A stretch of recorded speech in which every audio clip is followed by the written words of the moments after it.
Hi, I'm Shonda Ramsey, your host and fellow indie author. Are you overwhelmed at the thought of publishing your book by yourself?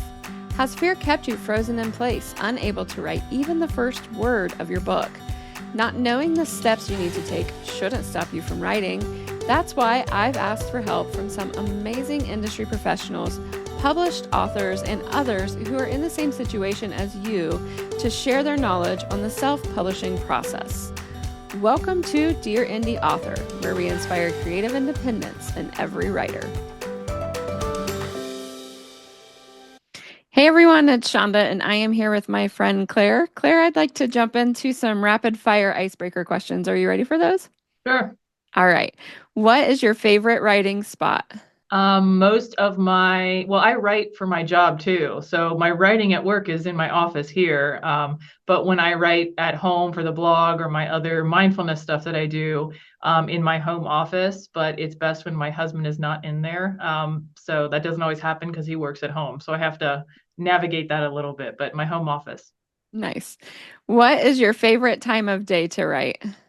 For my outside of law practice stuff, I usually do most of it on the weekends, especially in the mornings. Mm. But sometimes if I'm running late, as I am this week, it is in the evenings. But I've got some time to crank out a blog post tonight. So nights and Nice. weekends usually. Nights and weekends. What is a fictional world you would love to visit? I have a love of His Dark Materials by Philip Pullman, and actually my miniature dachshund is named Lyra, after the character in The Golden Compass. So I think that would be fun, and I think that's a good choice because you get multiple worlds if you join that one. So, Yeah.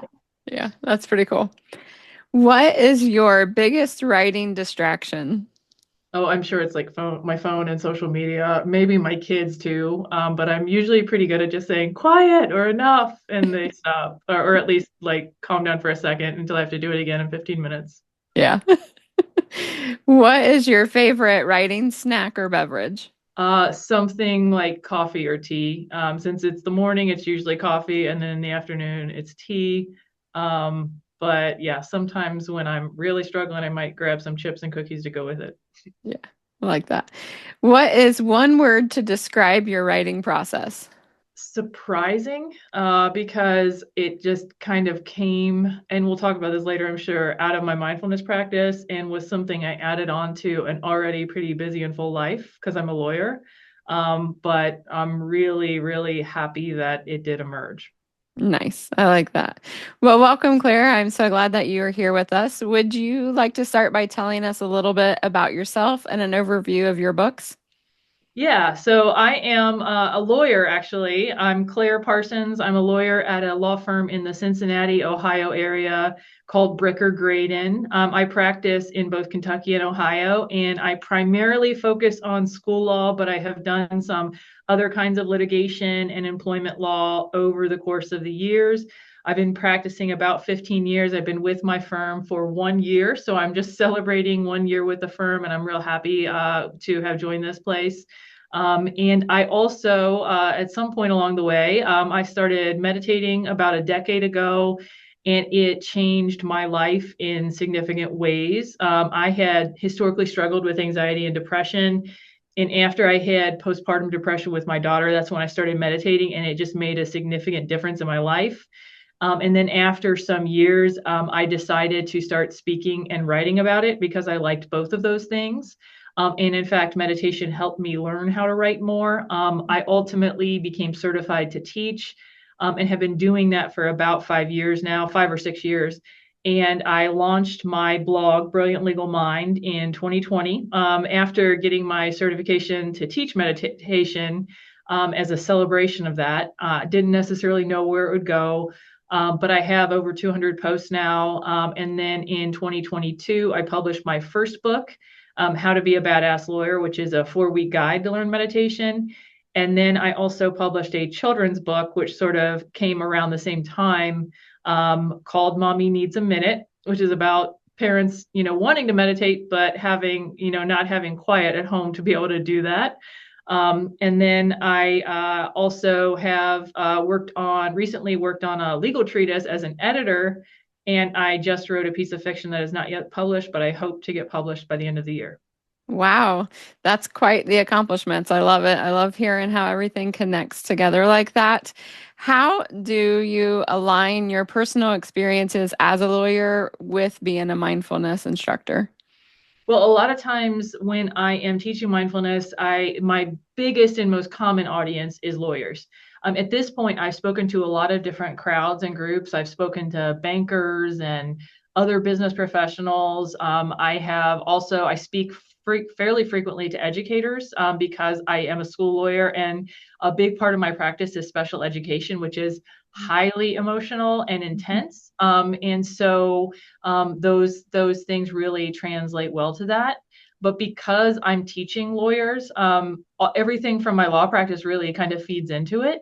And I think because I am a lawyer teaching these things to lawyers, like other people obviously teach some of these things too, like therapists, psychologists, other people from other disciplines come in and teach these concepts, and they do a great job. But one of the things that I have as an advantage is that I can really speak from experience and talk about the practical value of the practices and how you can actually make it work in a busy life.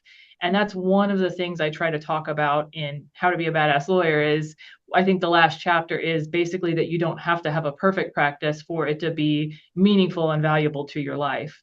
And so I think that is really important. One of the things that has helped me sustain doing mindfulness teaching in addition to practicing law is that it has actually surprisingly helped me in various ways in my law practice. Sometimes that's been indirect, but sometimes it just helped me broaden my network Mm. because I started writing about a lot of these things and just following my passion to write. Like one of the things I did was I expanded my LinkedIn network from around 500 to 9,000 today. Wow. And then just came to know a lot of people and be seen as a leader in the profession because of what I was doing. And that's always good for, business development and things. And I'll also say, like, for instance, the legal treatise I mentioned, there is no way I would have had the confidence to take that project on if I hadn't already written a book and already had a whole lot of experience as a writer. And so, it just helps you having these extra passions outside of work. It helps your work and it supports it when you do it the right way. And that's one reason I really it's an essential thing for me that when I'm writing and when I'm doing this outside stuff, it's fun Yeah. because I can't turn it into another job or it depletes all my energy. But because I let it be fun, it's actually helped my 9 to 5 job a lot. Yeah. Yeah, I like that approach because then you can kind of balance it more, which I feel like a lot of professionals struggle with the balance of the demands of work as well as carving out that time to be more mindfulness. How do you approach doing that as well as still giving yourself time to write and do the things that you like to do? It's I think it's all kind of contributes in the end. So I work out almost every day and I meditate almost every day. And the reason that I do both of those things is because ultimately I feel better in the end. I don't work out to be super skinny. I don't count calories and macros and all that nonsense. I work out to feel better and to be able to do the things in my life that I want to do. And so part of that is I have to enjoy it. I have to, have a variety of things and I have to find things that keep me motivated and interested. Meditation is much the same way. But one thing I will say with meditation is I started about a decade ago, and there's a year in there where I stopped practicing Mm. altogether. And it was in part because of the way my life was. I was pregnant. And so, like, even getting down on the cushion and getting up again was like a challenge at a certain point. Yeah. But honestly, there was just a lot of personal resistance and things going on that kind of made me like not want to sit. And so for about a year, I didn't. And what happened was all my mental kind of habits, my overthinking, which was excessive, my judgments, my reaction to everything, it just all came back. And so I Mhm. started meditating again and everything kind of calmed down again over some time. And so I have times where I miss meditation. There are certain days that I do, but it usually doesn't go too long because after a couple days, much like when I don't work out, I don't feel very good. I start to Yeah. get extra grumpy. I start to, react to things that I normally wouldn't. And so it's just a reminder like, hey, you're going to do this for you.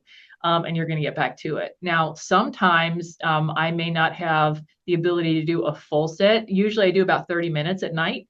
But I'll try to get 5 minutes in, or I'll try to, maybe do another kind of practice like yoga or something and use that. And maybe that takes care of my exercise and my Mhm. mindfulness for the day. And sometimes you just have to make those choices. But in general, I do it, I make the time and I do it because it feels better for me.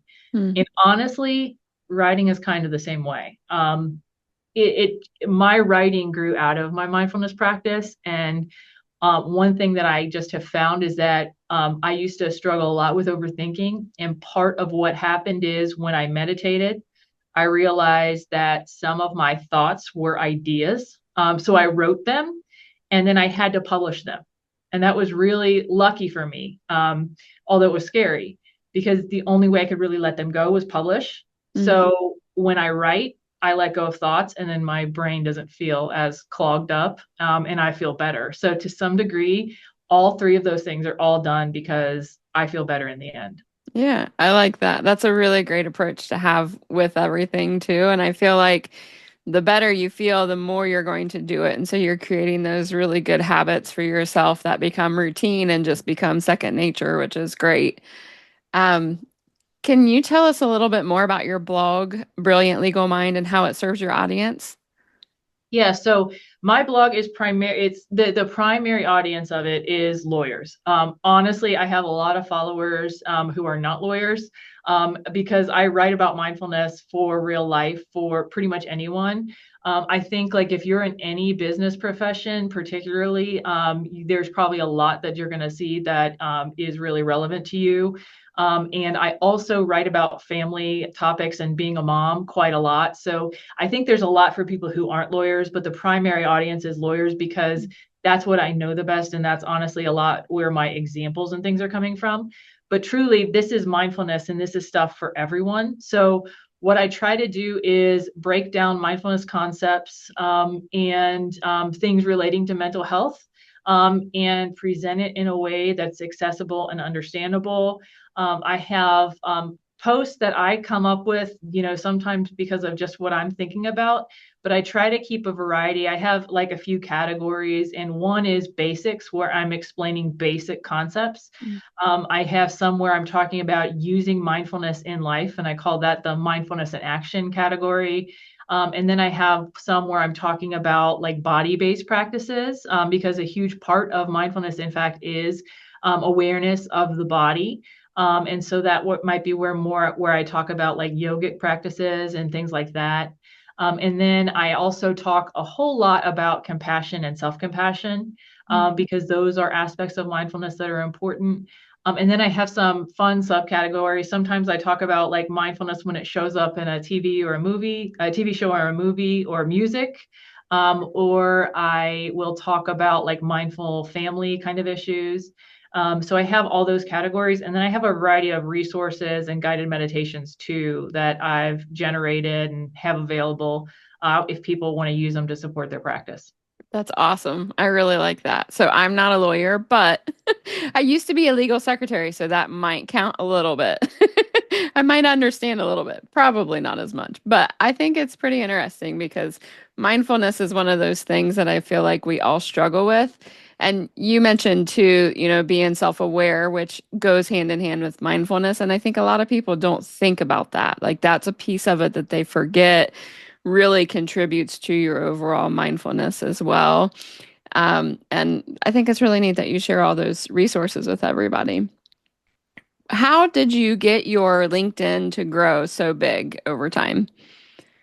So some of it at the beginning, the first, like when I grew to 5,000, like from like about 500 to 5,000. So so this was like November 2018 or 2019. I can't remember one of the first things. So let me go back because I need to orient myself in time. So I started the first writing I ever did was like legal articles for magazines for lawyers in groups that I was in. And I started doing that because I liked writing, but I didn't like the networking thing. As a lawyer, you have to not just do a good job with your cases with the clients you have, you're kind of expected to start at some point bringing in business of your own, which means you have to make a name for yourself and you have to market and network and do all those things.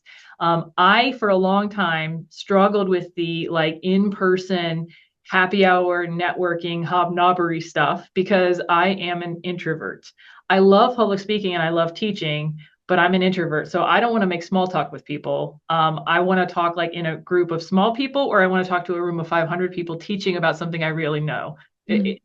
So basically, I just didn't know how to do that. So I started writing articles first. And it's not like a million people read those articles, but you actually we sent them some out to clients. Some people started to know. I started to build a reputation. And then because I wrote, I got to go speak, and I was really comfortable doing that. So that was good for marketing. And then about once I made partner at my law firm, my first law firm, I started, that was when I was well into my mindfulness practice, and I started to have different ideas for writing. And I started writing about things that weren't just legal issues. I actually started to write a few articles about law practice, leadership, those kinds of things. And then I decided to blog for a group called Miss JD, which was a blog for women lawyers. And they had some other programs for women lawyers as well. And I remember thinking, I applied to that and I had to do one blog post a month. And I remember thinking, oh my God, how am I going to do that? Well, what happened was some of them got republished in some print publications. People started to know me. I'm not on X anymore, but I was on Twitter at the time. And I had to use social media to push those things out because nobody would see it. Yeah. And I didn't know anything about social media, but that was actually the first kind of push I really had to start using LinkedIn. By that point, by about 2018, 2019, Twitter was pretty ugly, I thought, and I didn't get a lot of engagement. So I kind of gravitated to LinkedIn pretty quickly. And I started at first, like I was publishing stuff and nobody engaged, and it was crickets for the longest time. And then after a while, you get a few likes and you're like, oh my gosh, and you feel like you went viral or something. Yeah. And then after a while, I started to also comment on some other people's pages and things, and people started to follow me just from comments. And so I was like, well, I'm going to take this comment and I'll turn it into a post.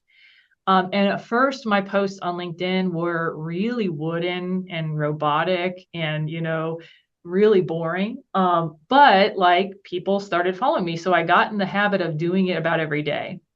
And then I got added to a group of like women lawyers who kind of supported each other on LinkedIn. And we actually ultimately drafted a book, it's behind me, called Networked, where we all contributed an article about using LinkedIn during the pandemic. But that was my first kind of experience with any kind of writing in a book. And when I wrote that one, I was like, okay, I want my own. But like that was kind of the process. So at first, some of it was just writing and posting regularly and then getting, engaging with people, and people would follow me. I was also trying to grow actively by sending connection requests to people. I've since stopped that because once I got to 5,000, I kind of was like, well, what happens at 5,000? Then I want 10 and then I want 15 and whatever. And that was sort of where I was like, I'm going to build my own platform elsewhere. And I started the blog. But like since then, just continuing the other efforts in what I'm doing, the continued speaking and writing and everything, it's grown, and now I'm working towards 10,000. Wow. And it is something that, I find it's helpful. It's helpful to have a big network. When I was asked to do the treatise, they originally asked me to write it, and I said no, but then they asked me to edit it. And one of the things that I first thought of was, well, I have this stupidly large LinkedIn network. I might as well put it to use and see if I can recruit some authors. And I was able to do so. So it offers you some credibility in some things. It can be fun to grow and meet a lot of new people. But it is some effort and it does take time. So you got to try to not get in your head about it, and you have to try to keep it fun because it's the only way you're going to persist for a long time. Definitely. What is your chapter about in that book? I called that one was called Down the Rabbit Hole, where, and I think actually a few of the authors in there had like an Alice in Wonderland kind of theme going on, Yeah. where we talked about like we started doing this and we didn't really know what we were doing, or exactly have a clear idea in many cases, but it actually helped us. And actually, I ended up at that time I was reading a lot of Joseph Campbell, and I read a woman's reinterpretation of the hero's journey called the heroine's journey, because Hmm. Joseph Campbell's got a little bit of sexism in the hero's journey, where he says women don't really take the hero's journey because they're Hmm. supposed to be wives and mothers. And Yeah. she said, I think if you look at these old myths, you'll see a different story. And she had one of oh shoot, Psyche and Cupid, the myth of Psyche and Cupid. And I talked about that in mine, where I talked about how in the pandemic we had this kind of like crazy set of tasks before us, but we start getting down to work, and then all these friends chip in to help us, and we're able to grow. Mm. So I really like my chapter, but it was kind of weird. It sounds interesting though. It sounds like a neat take on it, really. What strategies or routines did you use to get started on your first book? So one of the things I did for my book, so I had when I came up with the idea to write the book, here's what happened. I got to about the end of the first year of my blog, and I had 50 blog posts, and I generally write about 1,000 words for a blog post. It's kind of just like that's what comes out. If I do shorter Mhm. than that, I actually am proud. Um, so I was like, you have 50,000 words now. You want to write a book. Like, when are you going to do it? And I think that was my 39th birthday was approaching. I also had a contact referred me to a guy named Ben Joya, who's on LinkedIn. He's a book coach, and he's also somebody that has meditated for a long time, knows mindfulness real well, and he had a program to help people write their book. In his program was to do it in 6 weeks. It didn't quite happen that quickly for me, but I wanted to write my first book and get it done because I knew that if I did one, I would be able to do others. Yeah.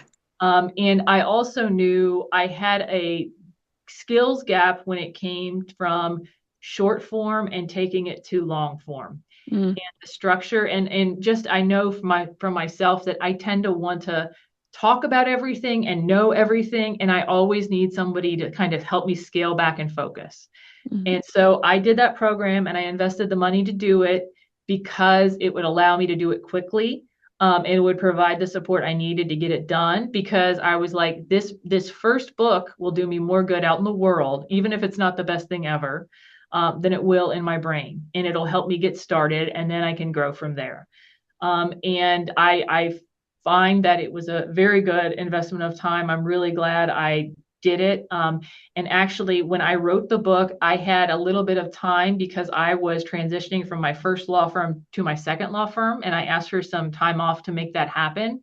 And I used that span of time to write, because I'm the kind of person where if I've got empty time, or if I kind of wanted to let go of the old firm a little bit. And Mhm. so I wanted to focus on something very specifically for a while, and kind of let go in that way. And it was great. I actually did write the manuscript in about 6 weeks, Wow. because I didn't have any other things going on. And I had done a lot of the coaching at that point. I was ready. I was an experienced writer by then. And then he told me to cut it in half. So I have about 15,000 words on a Google Drive I haven't done anything with yet.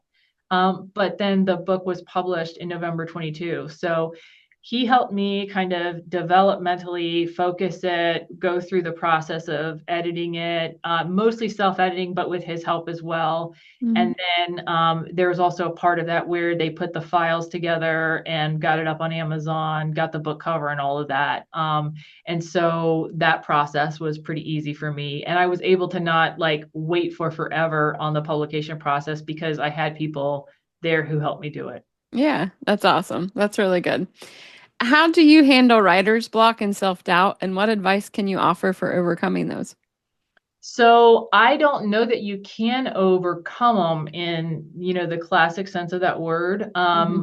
I've always struggled with self-doubt. I actually, one of the things that really helped me was meditation. And my first retreat, I remember having a huge attack of doubt. And it was actually one of those kind of like aha moments where I had a big attack of doubt when I was at the retreat, and I had all this like mom guilt coming up. Like Mhm. when you're at a retreat, sort of like when you do a long hike, the first full day can be really hard because you're just not used to it. I was meditating for like 30 minutes a day at that point. And then at a retreat, you're meditating for like 6 hours a day. And so your Wow. body physically will react to it. So I felt like crap. I hadn't slept well the night before. And I had this doubt in the afternoon. And it was just like, why are you here? You should be home with your kids. You should be doing all this. And this nasty voice in my head. And I spotted it and I recognized it as, oh, that's just doubt. Like that's all it is. And as soon as I saw it and realized it, I like started laughing because I realized this has happened to me my whole life. Like Mm. I just all of a sudden could like see before my eyes all the times where this little voice came up and I decided to like not do something or not try something because I was like a little bit nervous or scared or whatever. Yeah. And so I just didn't. I just ignored it because I knew my meditation practice was good for me and I knew I was there for the right reasons. And so, but that experience kind of helped me like realize when self-doubt comes up, it is just a voice. So some of the ways I worked through doubt are, as someone who's an introvert and really wants to do everything on my own, the way to counteract that is to ask for help, to talk it out. Mm. Because self-doubt can then turn to shame really quick, and then you'll want to hide, and then you'll like just bury things, and then you'll never want to deal with it again. So talking it out, getting some kind of community and help really, really matters. Now, you don't always have to do beta readers and all of that, or even Mhm. have a separate editor, but having some friends to talk to about your doubts really, really, really makes a difference. And so when that comes up for me, that's when I'm like, I got to go talk to somebody and figure this out. Um, I think when it comes to writer's block, I don't tend to have that problem usually because my mind's really active. And honestly, when I give it the space to do what it wants to do, I sit down, I kind of know my cues about when I'm ready to write. And when I'm ready, I sit down and it comes out. The thing is, though, I think part of what really has helped me is with meditation, part of what you're practicing is non judgment. And so you're practicing letting things come out, letting them be as they are, and basically understanding that you can address the issue later on when you need to. But right now, I'm not going to judge it or attack it. And so when I write, I am just my first drafting phase. It's like the brain dump the Legos out on the counter situation and see Yeah. what I have. And I've trained myself to not edit and just let it come out, just kind of barf it out, frankly, on the page, Yeah. let it be there. And then I let it rest for as long as I can. And then I come back and edit later. And so that process helps me avoid the block. If I get to the point where I'm really try to write something and I can't, then I generally know it's not time. And so my answer is a lot of time the reason I'm blocked is that I'm tired and I need to take a Mm. break. And so I let myself do that and I do other things and I wait for ideas to coalesce. But the more you can understand and recognize your ideas, and then when you're ready to actually express them, the better you will probably be at avoiding block. Yeah, I like that. I like what you said too about doing it free of judgment, especially of yourself, because I know I'm guilty of being judgmental towards myself a lot as well, which goes back to that self-awareness and that self-compassion that we all really need to have. What role does your mindfulness play in your creative process? It's huge. I think like part of it, and there's a lot of different ways, but part of it, like the first ground level way is when I sit and meditate, the object isn't necessarily to come up with ideas. It's more like a very beneficial side effect. And this probably happens a lot less now because I'm more advanced in my practice. So there's just not one thing that can happen when you start to meditate You focus on the breath, and when your mind wanders, you come back to it. And at first, your mind's going to wander a lot. It's going to chatter a lot. Mm. Over time, though, you probably will see that diminish, and you're going to see like bigger spans of time where you're just sitting and your mind isn't doing all that thinking. So one of the things that happens with the thoughts, diminishing in the amount of thoughts you have is you'll start to have more clarity about the thoughts that you do have. So where like they're all jumbled up in your mind when you don't really pay attention to it about how much thoughts you have and they're all scattered, it's hard to see them for what they are. But when you spread them out a little bit, you can, for one thing, see that they might be good ideas. And it's not that I plan it out intentionally when I'm meditating. I might just note it, and then I kind of trust that it will come back to me later on when I'm ready to write. And that's kind of how a lot of things emerged. Now, what happens is I actually notice that idea formation a little more in my walking around life. Because meditation helps me be a little bit more aware of what's going on in my mind, and not react to it so much. I can kind of feel an idea kind of generating and tossing and turning in my mind, almost like a rock tumbler, how it's refining and bumping against the edges. And I can kind of watch that process happen, even while doing other things, working out, cooking, whatever. I just let it happen. And then I kind of know once I kind of feel a connection or pull to it, that I'm ready to go. And with nonfiction, usually what happens is, one things I've recognized as signs when I'm ready to write are there's like a particular phrase that keeps running through my mind. Prior to meditating, that kind of stuff used to drive me nuts. And now I'm kind of like, I love it because I'm like, oh, okay, my mind's settling on something and it's ready to move. Yeah. Another thing that I've noticed is my mind will coalesce around a symbolic image. I'm not very image based in terms of mental things. I don't see things a lot when I shut my eyes. I'm very auditory and verbal. But when there is a single or meaningful image, sometimes that will kind of serve as like the theme for the piece, and I know it's a sign to write. Now, I just wrote a piece of fiction last year, and I finished it up actually on New Year's Day. And the process that came to me looked totally different from all the nonfiction writing that I've done. And so that was like a totally different experience. But one thing that was interesting with that is that I would get scenes and flashes. And I would kind of know innately the story around them. I would only see it for a second, but in many cases, it kind of created an emotional reaction in me. Like sometimes it would even like make me cry. And I was at first like, what is this? And then I realized that this is like a pull to write a story. And so I decided to let that go. And I have a draft now, and I'm going to try to work on that for the rest of the year and maybe publish it later. But I think knowing mindfulness really helps, knowing those cues, knowing what it is you're seeing and recognizing it as an idea, and then giving yourself the grace to actually go let it come out. Yeah, I like that. That's really good. Your biggest advice was to just get started. What are the first steps you recommend for someone who has an idea but doesn't know how to begin writing?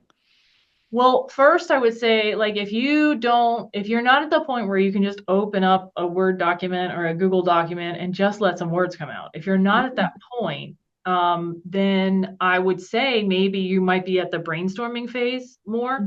I don't usually need to outline very much because my mind is pretty structured, and like I'm a lawyer, and as a litigator, when you write a legal brief, it's in an outline form. And once you've done that like 50, 100 times, it's just kind of in you. So a lot of times I don't need to outline too much. What I can say is, as a blogger, if you have 5 bullet points on a Post-it note, you've got a blog post. Okay. So one thing you learn as a blogger is that you have to find quick ways of doing it, because sometimes you don't have all kinds of time to get a post done. So one real basic way is, your 3 or your 5 point blog post where you have an intro paragraph, 3 points or 5 points in the middle, a paragraph each, and then a conclusion paragraph.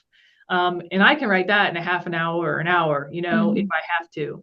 Yeah. And so if you've got 5 points you want to make on a Post-it note, literally, if you can write those basic points down, then you have the bones of a piece.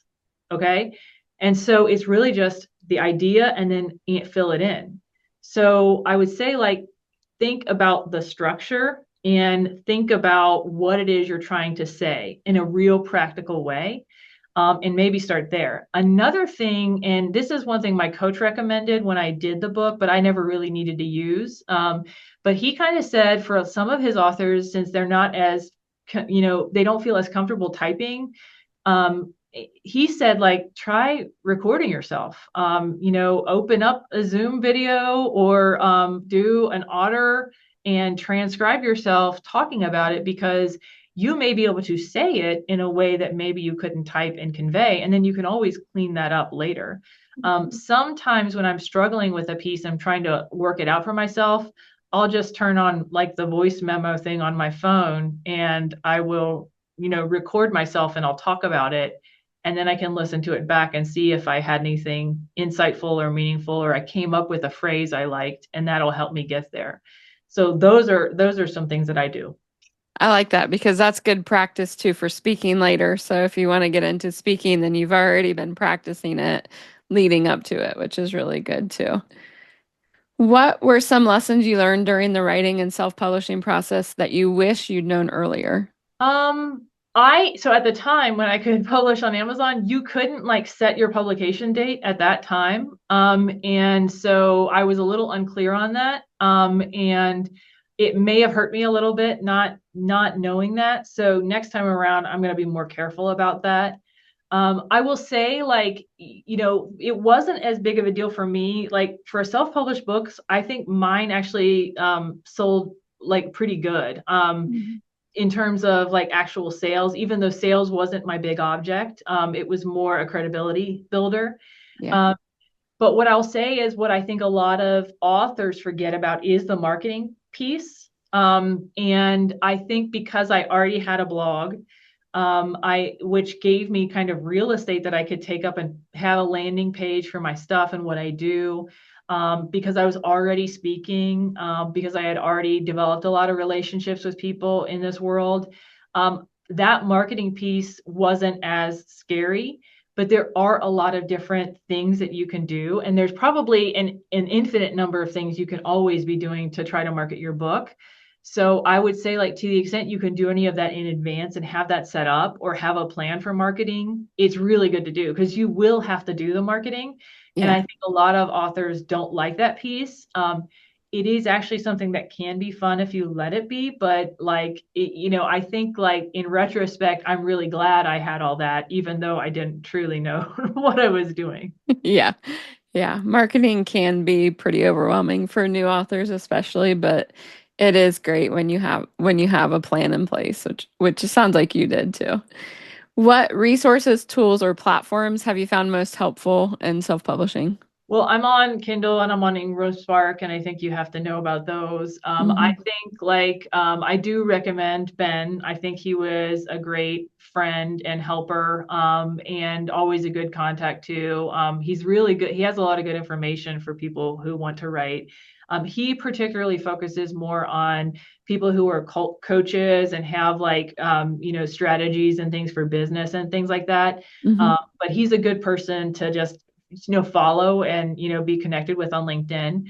My friend Jeremy Richter, who's a lawyer in Alabama, he actually helped me publish my my children's book, and so he's got a lot of great content around writing. I believe he has a blog too and has had a podcast in the past. And he's published a lot of books. So he does all indie publishing and a lot of fiction and nonfiction. So he's a really good person that I would, have people, especially if there's any lawyers, may want to follow or connect with Jeremy. He's somebody I send people to all of the time. I would say, like, in terms of books, I love Big Magic by Elizabeth Gilbert. It's a great book on life and writing. Bird by Bird by Anne Lamott is a must. Stephen King's book on writing is amazing. And I'm not actually a huge Stephen King fan. I just don't, that's not my genre, but it's a great book. So those books on writing, and my husband just got me a subscription to Masterclass for Christmas because there's a lot of authors who have some nice things on writing. And I just read or listened to Margaret Atwood's. So there's a lot of great stuff out there. And you can learn some of this on your own. And you can learn it by doing it, even though that's scary to do. But I'll also say as a resource, like there's social media, there are blogs, start one, because the process of me just playing and letting myself write is why I have a book. That's the only reason, is that I started playing and I decided to see where it went. I love that. I like that that's how that turned into it.